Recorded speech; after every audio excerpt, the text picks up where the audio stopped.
Bueno, buenas noches. ¿Qué tal? ¿Cómo están? Bien, doctor. Buenas noches, doctor. Bien. Me alegra, me alegra. Em, bueno, miren, yo ya se los había dicho a varios. Este, obviamente esta no es mi especialidad, pero de verdad que en parte quiero ayudarlos a ustedes. Ustedes quieren aprender. Y bueno, voy a darles de lo poquito que sé, voy a irles compartiendo. Van a ver que muchas de las láminas son de otras personas porque no, sinceramente no me voy a poner a hacer láminas porque eso quita bastante tiempo. Este, y bueno, obviamente hay que ponerse como que a apuñalarse más para hacer las láminas. Entonces, de verdad que para mí mucho mejor, de verdad, si ustedes cualquier cosa ustedes me corrigen o cualquier cosa ustedes me sugieren. O sea, me pueden interrumpir durante la clase, no tengo ningún problema. Profesor, yo escuché en quirófano esto, aquello, yo escuché en la revista esto, aquello. No tengo ningún problema y así, porque la idea es que esto sea una discusión. Entonces, bueno, vamos a comenzar entonces. Todas estas láminas, este, yo se las voy a pasar.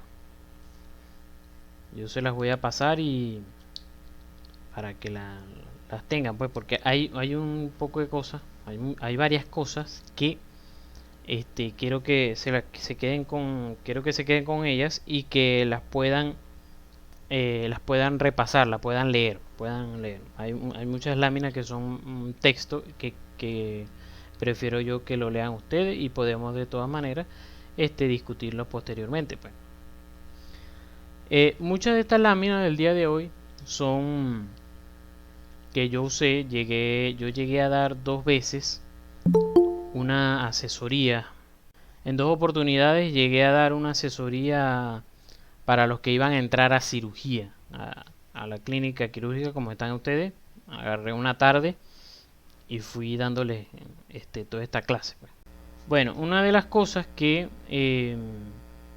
y le comenté a Marco en estos días que estuve por allá, era sobre el triángulo de Calot y quise dejarlo aquí, a pesar de que esto pertenece a la vesícula, ¿verdad? A la clase de vesícula, pero que se lo pueden llegar a preguntar, entonces para dárselo de una vez. Puede llegar a preguntar en alguna cirugía, alguna colecistectomía que estén entrando, le van a preguntar el triángulo de Calot. El triángulo de Calot es un punto de referencia para hallar la arteria cística. Para hallar la arteria cística, ¿verdad? Que la tenemos aquí, que es la que irriga a la vesícula. Obviamente, si vamos a extirpar la vesícula, debemos ligar la arteria cística. Entonces, ¿cómo la hallamos? Hay este punto de referencia que es el triángulo de Calot, que nos habla que a nivel medial, si se acuerdan del árbol biliar, ¿verdad? Que esto que tenemos aquí, ¿verdad? Son la vía biliar, el tronco hepático, ¿verdad? Derecho e izquierdo, tenemos el hepático común, ¿verdad? El conducto hepático común, que se une con el conducto cístico aquí, y ellos dos, cuando se une el conducto cístico con el conducto hepático común, forman el colédoco, que como saben el colédoco va a drenar en la ampolla de váter, ¿verdad? A través del esfínter de Oddi en la segunda porción del duodeno. Entonces el triángulo, ¿verdad? Está formado, lo ven otra vez, está formado a nivel medial por el conducto hepático común, lateral por el conducto cístico y superior el borde inferior del hígado. Entonces eso nos ayuda a hallar a este nivel lo que es la arteria cística. ¿Lo ven ahí otra vez? Una de las diferencias entre cirugía y traumatología es que en cirugía es muy importante el diagnóstico. O sea, para hacer el diagnóstico es lo complicado, es una de las cosas complicadas de hacer el diagnóstico. Seguramente han escuchado de los cirujanos también que el abdomen es una caja de Pandora. Uno nunca sabe con qué va a salir. Entonces, eso es, vamos a decir, la parte complicada en cirugía. Es la que me parece a mí. Entonces, cuando ya tienes el diagnóstico, bueno, es una apendicitis, bueno, saco el apéndice. Ya la operación o sea, decidir qué vas a hacer como tratamiento no es complicado porque es sencillamente sacar el apéndice. En una colecistitis, bueno, sacar la vesícula.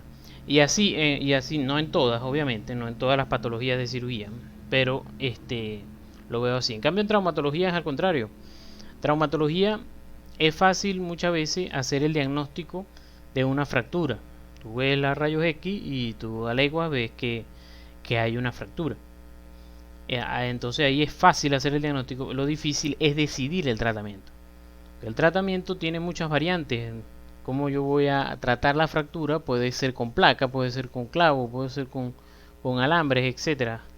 Entonces ahí es que se nos presenta como cirujano en traumatología la disyuntiva que hacer. Esto lo digo entonces porque debemos hacer un buen interrogatorio en cirugía. Un buen interrogatorio, buscar todas las características del dolor, en el caso de un dolor abdominal. Y no se nos puede olvidar los pertinentes negativos. Los pertinentes negativos. Bueno, por lo menos algunos de ustedes creo que ya están en la tercera clínica, ¿verdad? Ya han hecho muchas historias, ya tienen seguramente la rapidez para hacer una historia. Pero nunca olviden que la enfermedad actual debe apuntar al diagnóstico. Entonces eso hace que nosotros debamos colocar en la enfermedad actual todas las cosas pertinentes que nos ayudan al diagnóstico. Entonces hay veces que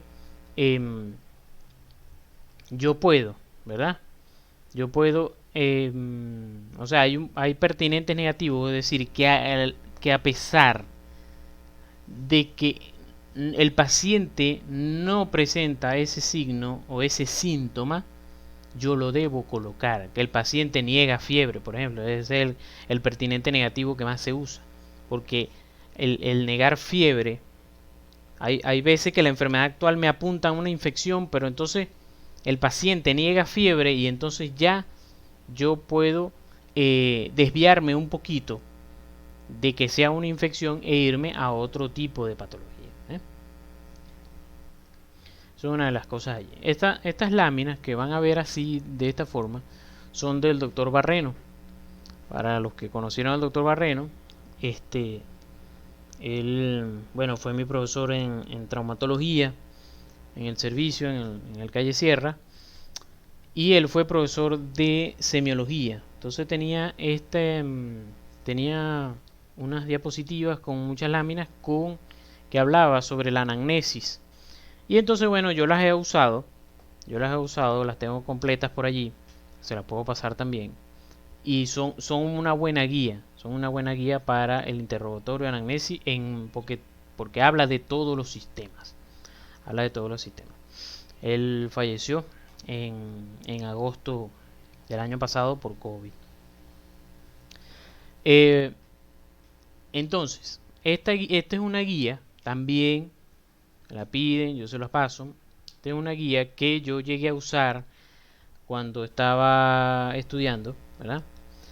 Que está digitalizada, yo la digitalicé. Y ayuda mucho a hacer una enfermedad actual. Yo esta guía la conocí en el cuarto semestre y yo hasta el noveno, décimo semestre todavía la usaba.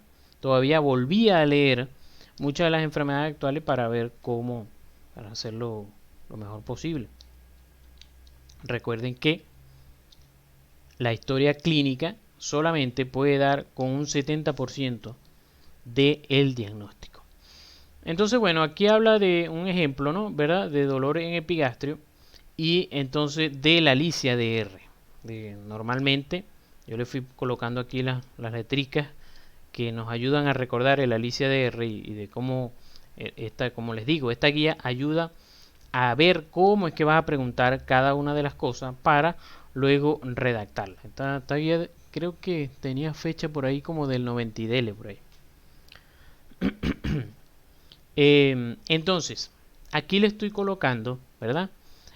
Las características frecuentes que nosotros preguntamos, pero hay características adicionales que muchas veces se nos olvida preguntar. Yo me acuerdo cuando yo estaba en cirugía, muchas veces les voy a hablar de, de, de cosas que me pasaron mientras estaba en esa clínica. Eso para mí fue medio traumático. Y yo me acuerdo que había un profesor, por cierto, de luz, de la Universidad del Zulia, que, o sea, un cirujano que se graduó en la Universidad del Zulia. Y entonces él preguntó cuáles eran las características del dolor y yo les di todas estas y me dijo, no, ahí te faltan, son 14. 14. Yo pasé todo el semestre buscando las 14. Yo creo que hallé 12, 13. No me acuerdo, eso quedó en el cuaderno. Pero donde hallé más fue en un libro que también le pasé a Limar en estos días. Se lo he pasado, no sé, creo que a algunos otros también le pasé. El libro de Augusto Díez, que es un cirujano que era de Falcón y él se vino para acá, para Caracas y escribió unos libros de cirugía muy buenos. Y allí fue que hallé muchas de esas características que él nombraba, que algunas se las dejo por aquí, otras para que las busquen en el libro. Lean esa partecita ahí, ese capítulo de dolor abdominal, de apendicitis, de verdad que es muy bueno por ahí.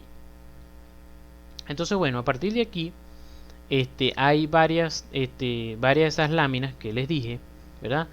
Que les voy a recomendar, muchachos, que se lo lean.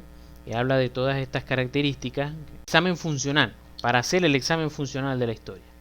Entonces, yo tengo todas las láminas completas, pero aquí nada más les estoy dejando la parte gastrointestinal. Todo aquí ve hematemesis, el concepto, qué diagnóstico diferencial debes hacer para la hematemesis, qué debes preguntar, la intensidad, la calidad, fíjense por ejemplo, todas esas cosas. Y entre paréntesis te está colocando que cuando tú piensas en esto, ¿verdad? En esta característica, entonces te está diciendo el diagnóstico, entre paréntesis.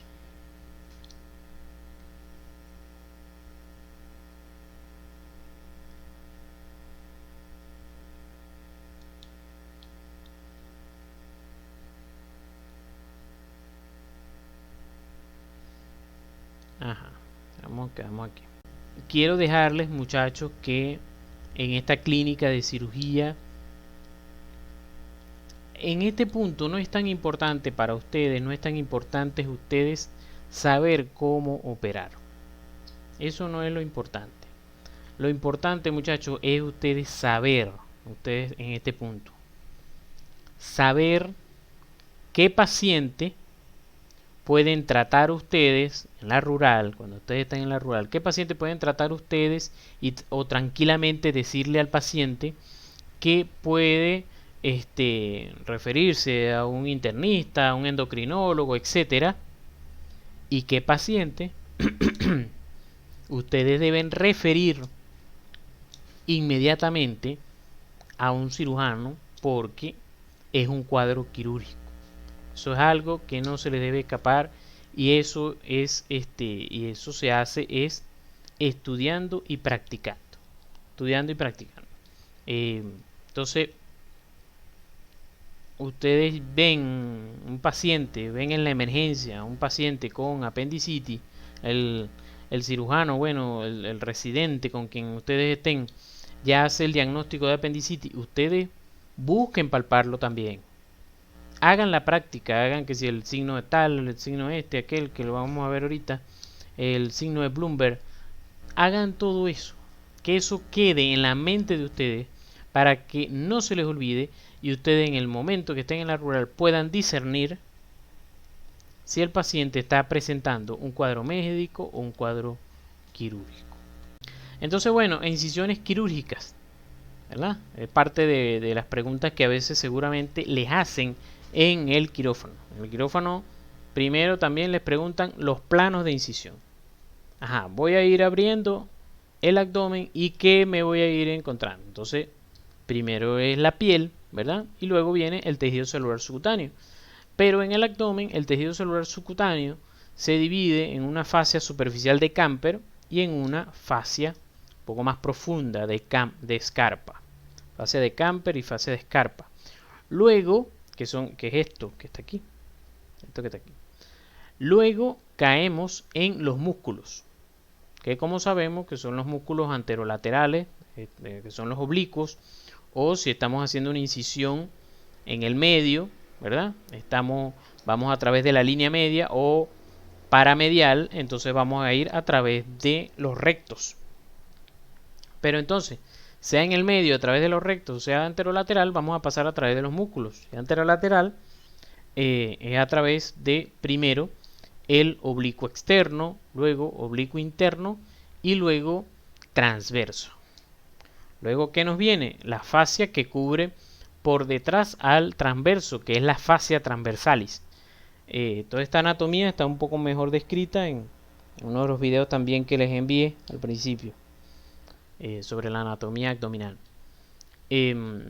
Luego viene más grasita, que se llama grasa extraperitoneal. Grasa extraperitoneal que está entre el peritoneo y la fascia transversalis. Entonces, se abre el peritoneo parietal. Se abre el peritoneo parietal y caemos en la cavidad peritoneal propiamente dicha. Y entonces, para acceder a cada uno de los órganos, debemos abrir su peritoneo visceral, valga la redundancia, su peritoneo visceral propio de él.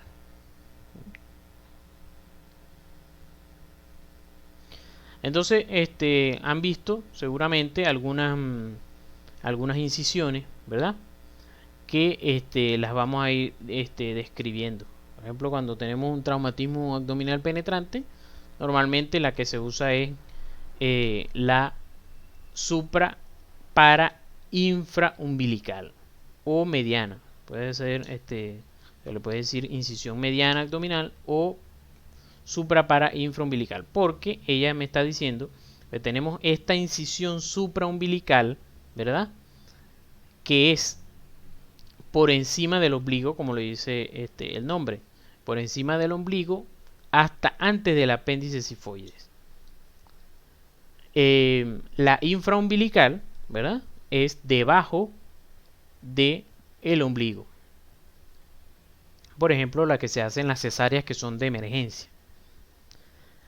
Hay otra que es la sifoumbilical, que entonces lo hace sí desde el apéndice sifoides del esternón. Es como la supraumbilical, pero desde más arriba. Y cuando une la supraumbilical con la infraumbilical y le pasa un ladito al ombligo, y entonces cuando haces la supra para infraumbilical, que es la laparotomía, normalmente cuando se hace la laparotomía de emergencia en los traumas penetrantes o no penetrantes del abdomen. Aquí tenemos algunas otras, porque entonces aquí allá hablábamos más que todo de las longitudinales, ¿verdad? De las que iban por todo el medio. Aquí estamos hablando de las que van paralelas a esa línea media, que entonces estas se hacen a través de los rectos. Fíjense, esta es la línea media, ¿verdad? Esta es la línea media. Y hay una línea que va paralela, que va un poquito más afuera, que es esta que ustedes ven aquí más o menos. Yo creo que esa línea está un poquito más acá. Lo que pasa es que aquí se marca esto. Pero en las personas que se notan más los músculos, ¿verdad? Del abdomen, una línea que va aquí que se llama línea semilunar de Spiegel. Esa línea semilunar de Spiegel es el límite entre los músculos anterolaterales del abdomen y el comienzo del músculo rectus, de los rectos anteriores, ¿sí? Línea semilunar de Spiegel, no se les puede olvidar. Es el límite entre los músculos anterolaterales y el músculo recto. Entonces, en los músculos rectos, a través de los músculos rectos, yo puedo hacer incisiones también. Como les dije, las incisiones que estábamos viendo anteriormente eran en la línea media. Estas son paralelas a la línea media. Entonces yo puedo hacer, a través de los rectos del abdomen, puedo hacer una transrectal que sería en todo el medio, ¿verdad?, del recto del abdomen, o una que es un poquito más medial, o uno que es un poquito más lateral a ella, que entonces serían la paramediana externa y la paramediana interna. Ustedes muchas veces me van a escuchar medial y lateral porque en traumatología usamos mucho medial y lateral más que interno y externo.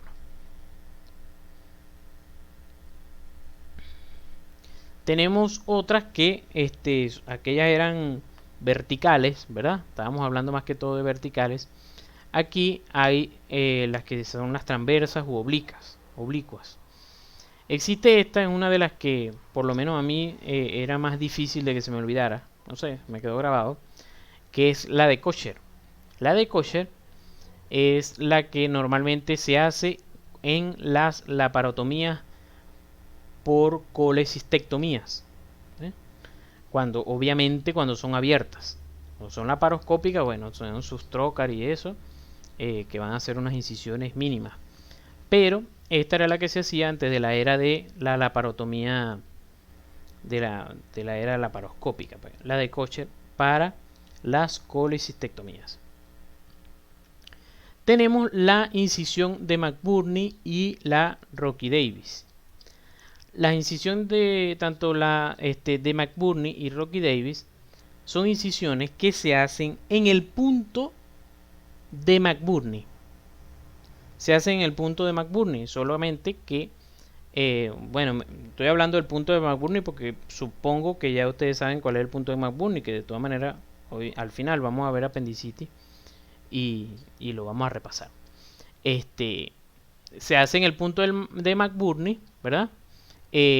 Atravesando la línea. Recuerden que para buscar el punto en McBurney hacemos una línea que une el ombligo con la espina ilíaca antero superior, y entonces en el punto de McBurney atravesamos esa, o sea, hacemos esta línea, ¿verdad? Y entonces en el punto de McBurney sencillamente hacemos una transversal a ella, pues, a esa línea que dibujamos. Esa sería la incisión.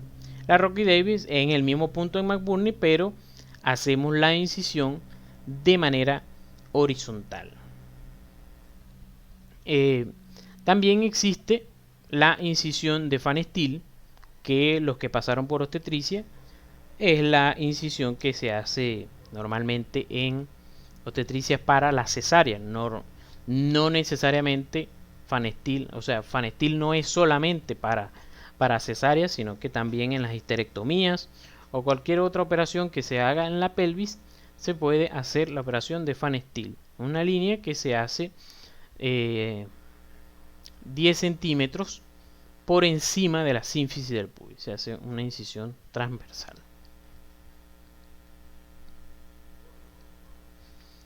En cuanto a las complicaciones, para que repasemos un poquito también lo que son las complicaciones postoperatorias. Recuerden que las complicaciones se van a dividir en inmediatas, mediatas y tardías. Miren, siempre que a ustedes le pregunten, no se les olvide esto. Siempre que a ustedes les pregunten qué complicaciones puede haber en tal operación, siempre deben responder así, de esta manera. Bueno, entre las inmediatas podemos encontrar esta y esta y esta. Entre las mediatas, esta y esta. Y entre las tardías, esta y esta. Siempre respondan así, y eso les va a dar mucho punto porque el profesor va a saber que ustedes saben lo que están hablando. Pero cuando empiezan a divagar, que bueno, que un hematoma, que fiebre, que no sé qué, están patinando. Entonces, siempre con complicaciones respondan, complicaciones quirúrgicas siempre respondan. Entre las inmediatas, tal. Entre las inmediatas, tal y tal. Tal día, tal y tal, ¿no? Ya ustedes seguramente saben esta división. Inmediatas en las primeras 24 horas, inmediato en las de 24 horas a los 7 días y la tardía mayor de 7 días. Normalmente, en las inmediatas la mayor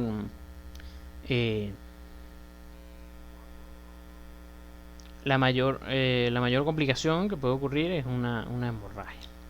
Ahora, supónganse un paciente que 16 horas, hace 16 horas, un traumatismo por proyectil percutido por arma de fuego, ¿verdad?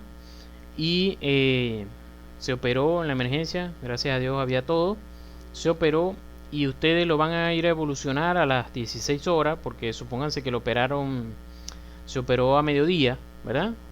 Y en la mañana siguiente, cuando ustedes llegan a las 6, 7 de la mañana a ver al paciente, 16 horas después, el paciente dice que tiene fiebre. ¿Qué van a pensar? Sí, o sea, como dice Víctor, una de las cosas es el proceso inflamatorio. La reacción inflamatoria que no solamente da el proyectil percutido, sino que te da el trauma quirúrgico.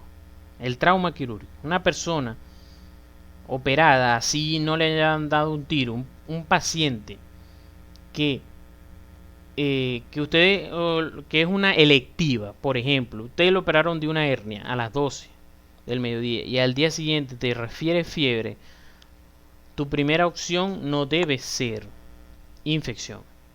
No debe ser infección. Puede ser que sea una infección, que evolucione en una infección, pero una infección siempre evoluciona por lo menos a las 48 horas, 48, 72 horas. Entonces tu primera opción debe ser o el cuerpo está reaccionando al trauma quirúrgico. Segunda opción, hay veces también que la misma anestesia general puede producir algún tipo de fiebre en ocasiones.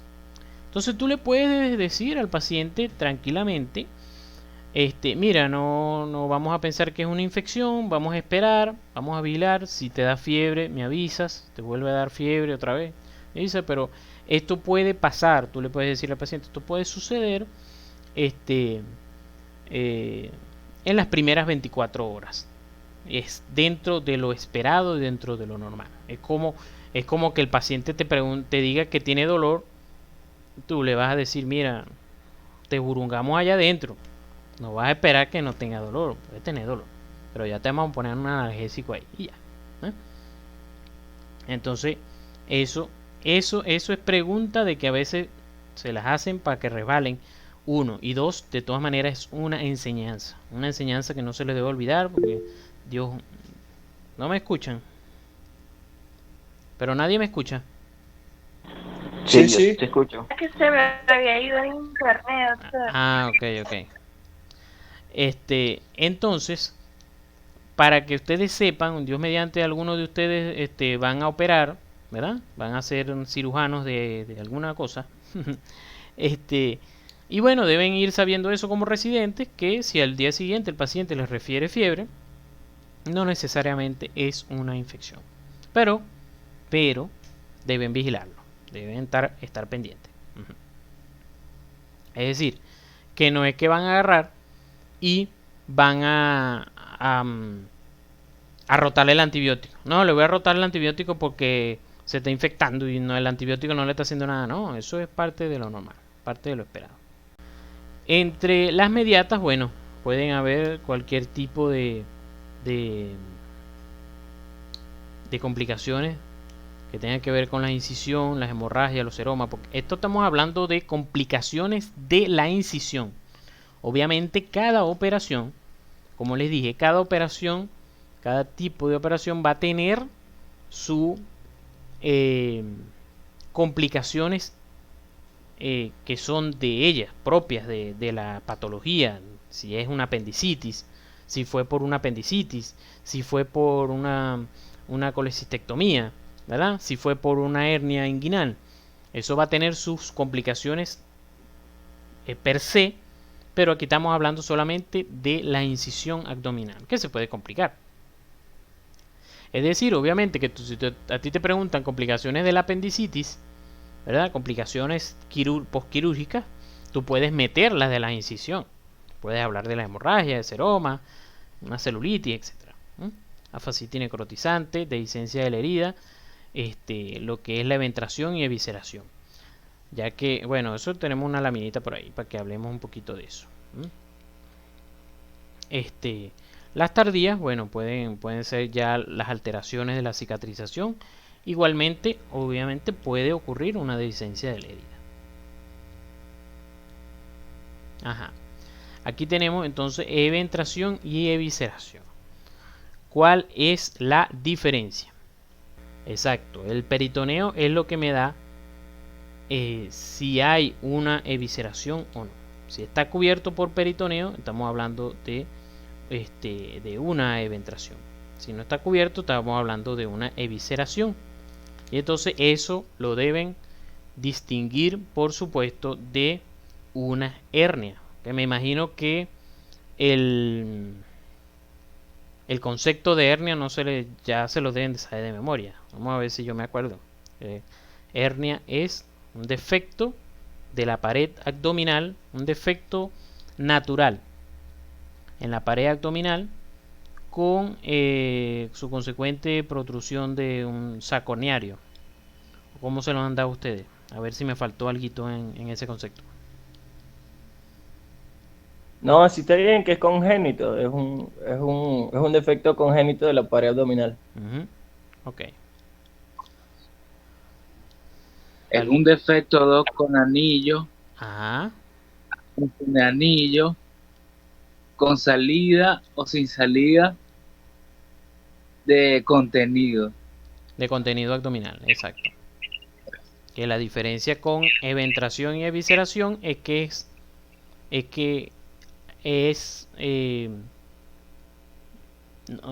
¿cómo es? Pues es un defecto que no es natural, sino que es un defecto quirúrgico o traumático, pues.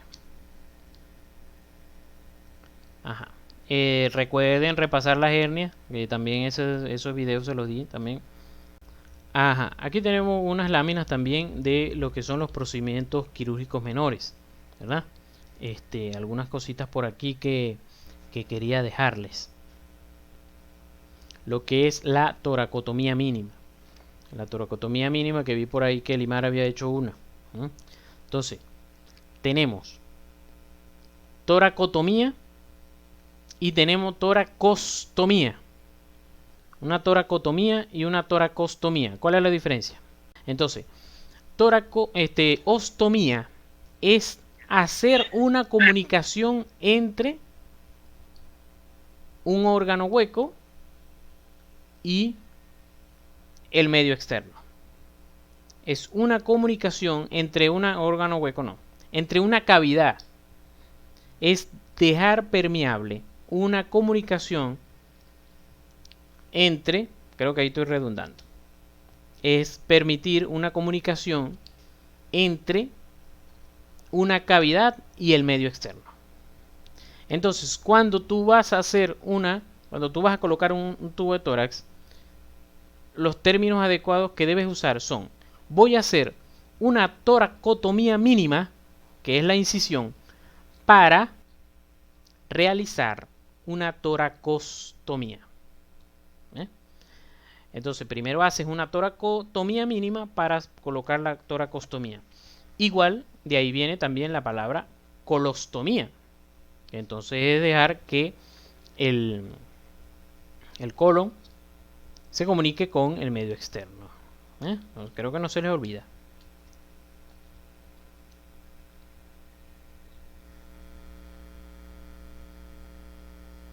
Entonces ya saben, otomía siempre va a ser hacer la incisión, ¿verdad?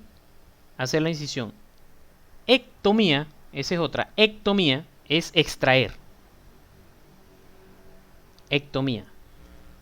Creo que las mismas láminas del doctor, hay una parte que tiene también hasta sufijos, los significados de los sufijos.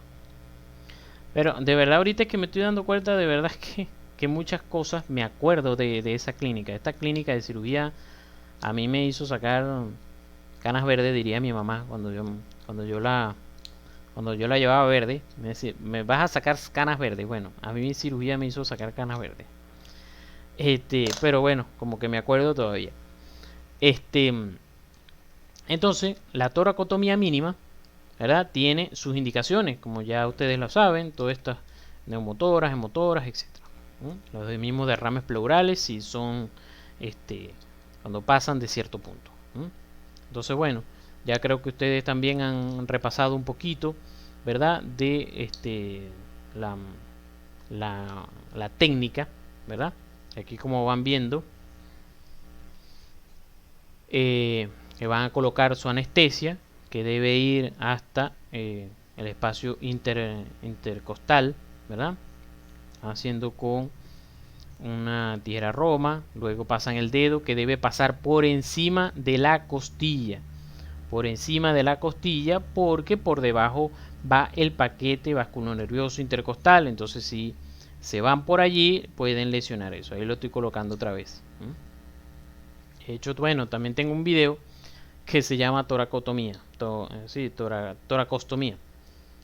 Grabé a una residente del Calle Sierra haciéndola y bueno, lo coloqué. Y por cierto, es el video más visto en YouTube de todos mis videos. Es el video que más ve la gente en la semana. Bueno, ahí normalmente que se hace en la línea axilar media con el quinto espacio intercostal, ¿verdad? Aquí va.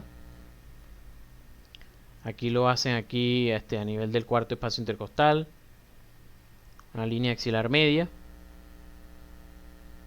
Y entonces recordar siempre pasar el dedo por encima de la costilla y no por debajo.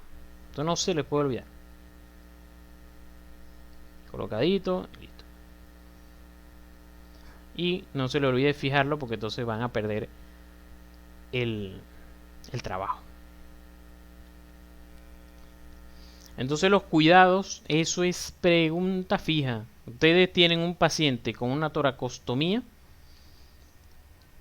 y eso no lo pueden pelar, que se lo van a preguntar. Y que obviamente deben reportarlo. Dentro de cuando ustedes están presentando el caso, deben reportarlo. Ver el burbujeo. El burbujeo nos habla de la salida de aire, que va saliendo el aire del espacio pleural. Las oscilaciones nos habla de los cambios de presión que ocurren durante la respiración, mientras él va sacando poco a poco el aire y que el pulmón se va expandiendo poco a poco, y esas oscilaciones se ven aquí reflejadas en el agua, pues. Y obviamente las secreciones, en el caso de que si fue por un hemotórax, obviamente va a salir sangre. Si fue por un derrame pleural, va a salir el exudado y así.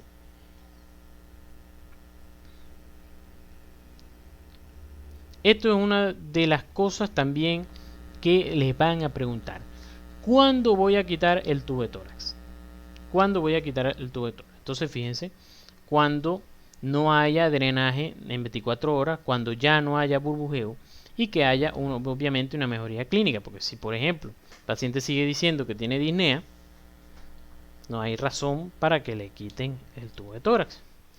Todas las complicaciones que pueden ocurrir, ¿verdad?, al colocar el tubo de tórax. Recuerdo que, por ejemplo, me decían, para permitirme colocar una vía central, me decían, bueno, tienes que saber colocar un tubo de tórax, porque una complicación de colocar una vía central es un neumotórax. Entonces vas a tener que tratar la complicación y entonces vas a tener que colocarle el tubo de tórax. Entonces tienes que saberte también colocar el tubo de tórax. Eso me recuerda también que en anestesia te permiten hacer te permiten colocar la anestesia raquídea cuando ya sabes intubar. Porque entonces la complicación de una punción de la raquidia, de colocar la anestesia raquidia, te va a conllevar a que entonces vas a tener que llevar al paciente a anestesia general. Entonces tienes que saber intubar.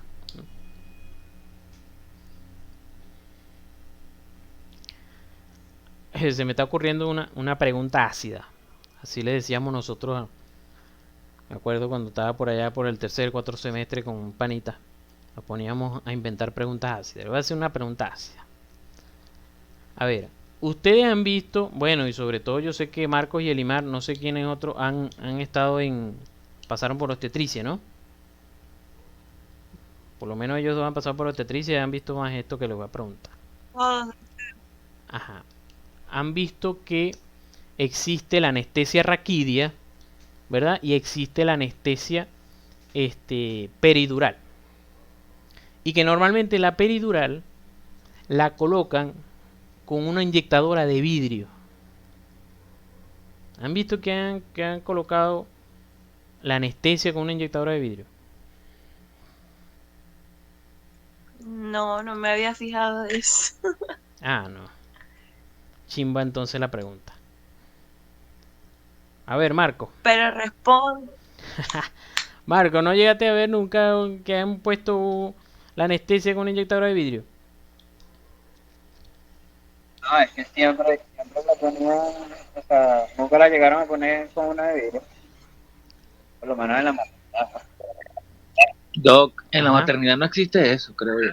Vértale, pero esas son inyectadoras que se reutilizan. Pero bueno, a lo mejor se habrán partido ya de tanto usarlas, no sé. Está bien. Bueno, miren. Cuando ustedes vean una inyectadora de vidrio,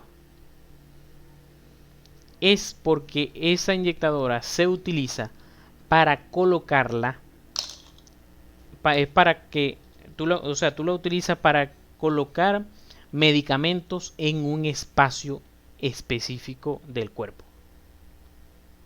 Ah, profe, ¿cómo es eso? ¿Por qué? Ahí iba la pregunta. Porque para tú saber que estás en el espacio, en un espacio, por ejemplo, yo también uso inyectadoras de vidrio, por ejemplo, cuando voy a infiltrar una rodilla, el medicamento viene en una inyectadora de vidrio. Y bueno, yo cuando los estudiantes los tenía ahí les preguntaba, ¿por qué tú crees que eso viene en una inyectadora de vidrio? Bueno, porque voy a colocar un medicamento en un espacio, en el espacio articular. Igual sucede, ¿verdad? Como les estoy diciendo, sobre todo en la peridural, porque la peridural es para colocarlo en el espacio peridural, obviamente. Entonces, ¿cómo tú sabes que estás en el espacio? Bueno, tú sencillamente vas metiendo la agujita, si se acuerdan, en obstetricia, ¿verdad? El anestesiólogo va metiendo la agujita y va probando a ver si se desliza el émbolo. Cuando la aguja está en el sitio donde el émbolo tú lo empujas y se desliza fácil, es porque estás en el espacio. Me imagino que se acuerdan de eso. Pero ¿qué pasa? Que si tú lo haces con una inyectadora de plástico, puede haber el peligro, entre comillas, de que tú, de que cuando estás haciendo esa prueba, como la inyectadora es de plástico, el plástico cede y puede inflarse el plástico y tú cuando le das con el émbolo crees que estás en el espacio, pero no estás. En cambio, una inyectadora de vidrio, tú le das al émbolo y nunca va a ceder, nunca se va a inflar. El vidrio no va a ceder. Entonces por eso es que cuando tú vas a colocar algo en un espacio en el cuerpo humano y vas a ir probando, debes hacerlo con una inyectadora de vidrio. Yo lo aprendí en DRA.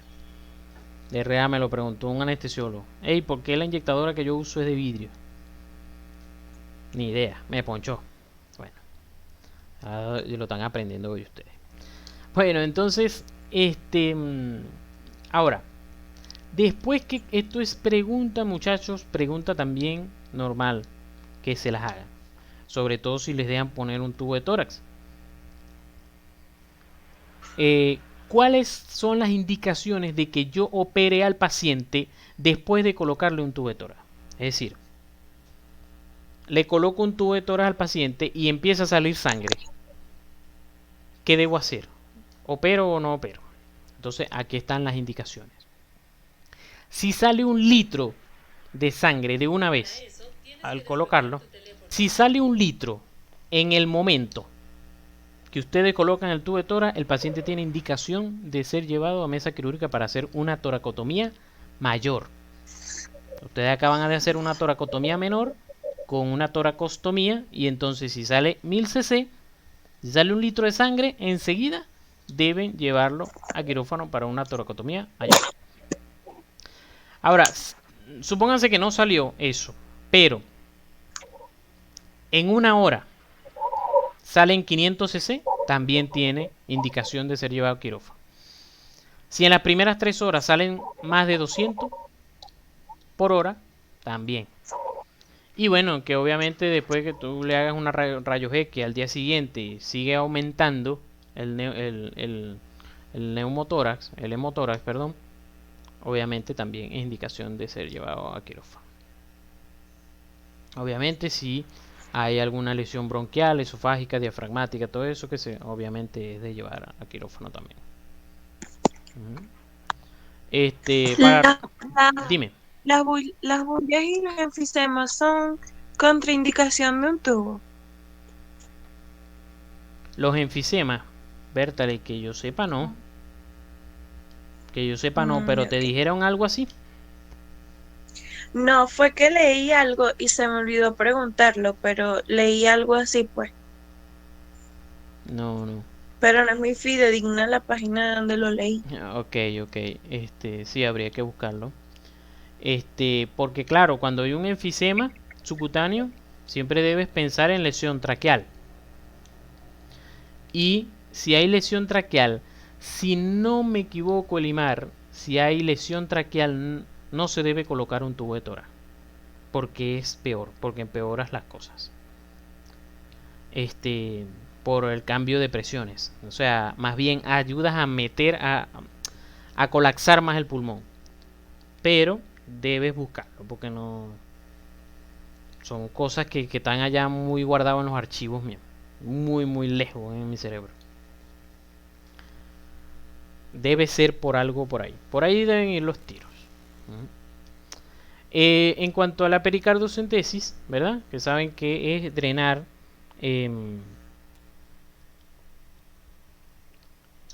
sangre o líquido del espacio pericárdico, porque esto restringe al corazón. Eso restringe obviamente el llenado ventricular. Si no hay llenado ventricular, obviamente no hay buena eyección. Entonces, para hacer esto, ¿verdad?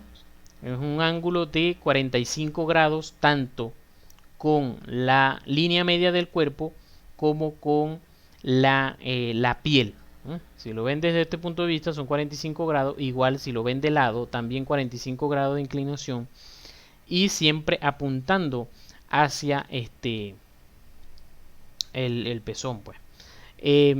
Una de las cosas que también te ayuda es colocar el electrodo, uno de los electrodos con que estás monitoreando al paciente, colocarlos en la aguja y mientras tú vas metiendo la aguja, si hay un cambio en el electro del monitor, quiere decir que puyaste el miocardio. Entonces hay que echar para atrás.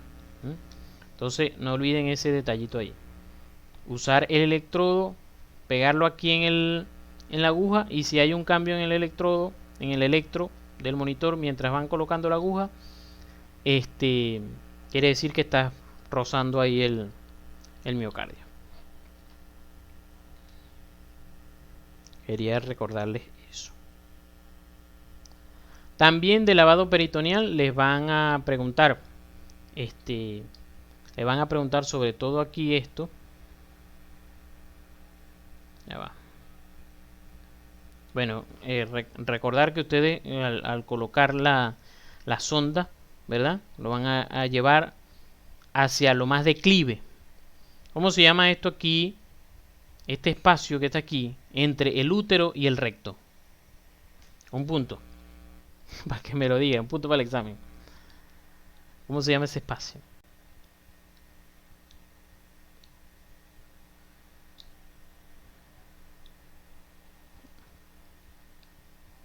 Ajá, fondo de saco de Douglas. Fondo de saco de Ah, Douglas. Ajá, ¿ves?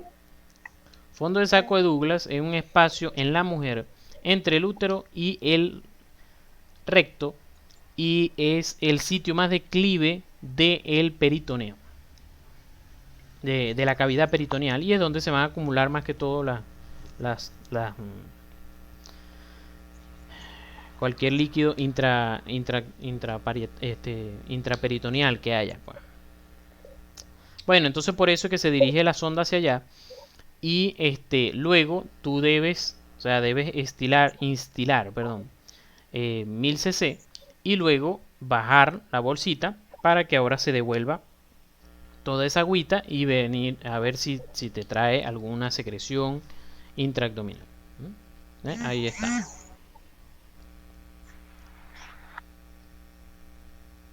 Entonces, ajá, pero ¿qué vamos a hacer con esa agua? Bueno, eso tiene sus, aquí, a ver aquí qué es lo que quería comentarles. Tiene sus criterios de positividad.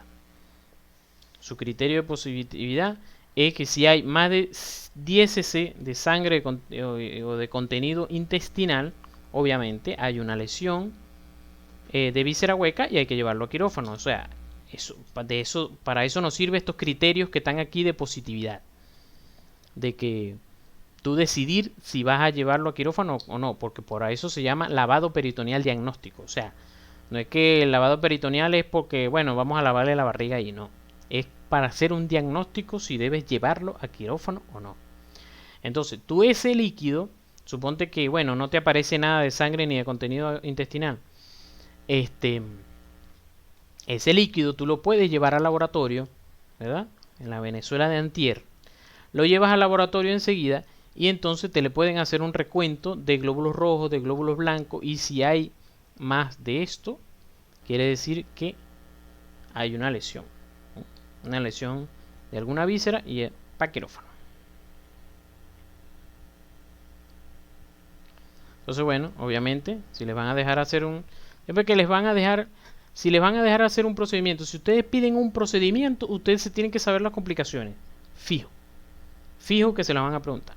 Ya Todo saben, perfecto, doctor. me La alegra, verdad que muy claro. me alegra. Ya saben que yo les mañana avisaré jueves, voy a viernes o sábado. Voy a dar la clase de la parte de cirugía, que están completamente invitados. ¿Qué me iban a decir? que mañana voy a defender mi tubo de tórax bien. Ah, bueno, espero de verdad. Muchas gracias, doctora. Estuvo todo muy chévere. Me alegra. Ajá, por si acaso si te preguntan ¿cómo retiras el tubo de tórax? Cuando ya lo tengas que retirar, ¿cómo lo vas a retirar? El paciente hace una expiración forzada y en ese momento se retira el tubo de forma como que forzada también. Ajá, ¿y después? ¿Y qué hace con el hueco? Después coloco inmediatamente como que una gasa para tapar, para que no entre aire, y procedo a suturar y voy quitando lo que es como la especie de tapón que hice. Ajá, no se sutura, eso no se sutura. ¿No? Colocas la gasa y chao, así se queda. Ah, y a los 10 días suturo, perdón, es verdad. Bueno, que yo me acuerde no se sutura, pero bueno. Puede que ahora cambiaran las cosas y se sutura, pero que yo sepa, Doctor, no, ese hueco se cierra última solo. pregunta. Dime, Brian. Disculpe. Sabes que yo tengo la duda. Algunos residentes me han dicho que es normal que al momento de nosotros, digamos, penetrar en la cavidad, en el peritoneal, no, es normal que haya traumatopnea, o sea, que haya la salida de aire por esa herida. Eso es porque hay otros que han dicho como que no necesariamente. Claro, porque es que tú estás entrando al espacio pleural. Normalmente, cuando tú estás haciendo la toracostomía, normalmente la haces es porque hay aire ahí, sea por hemotórax, sea por un derrame pleural, sea por una hemotórax, siempre va a haber aire en el espacio pleural. Y ese espacio pleural, y ese aire te va a salir, no necesariamente. Claro, no necesariamente, porque, claro, los libros te dicen, Bueno, una señal es que te salga aire y eso te hace ver de que Ok, estás en el espacio pleural, pero puede que no salga. Pero si te sale, te aseguras que estás en el espacio pleural. Pero si no sale, no quiere decir que no estás en el espacio pleural. Así es, Víctor, queda apuñaleado. ok. Entiendo. Bueno, ahora sí, yo creo que sí, nos estamos viendo.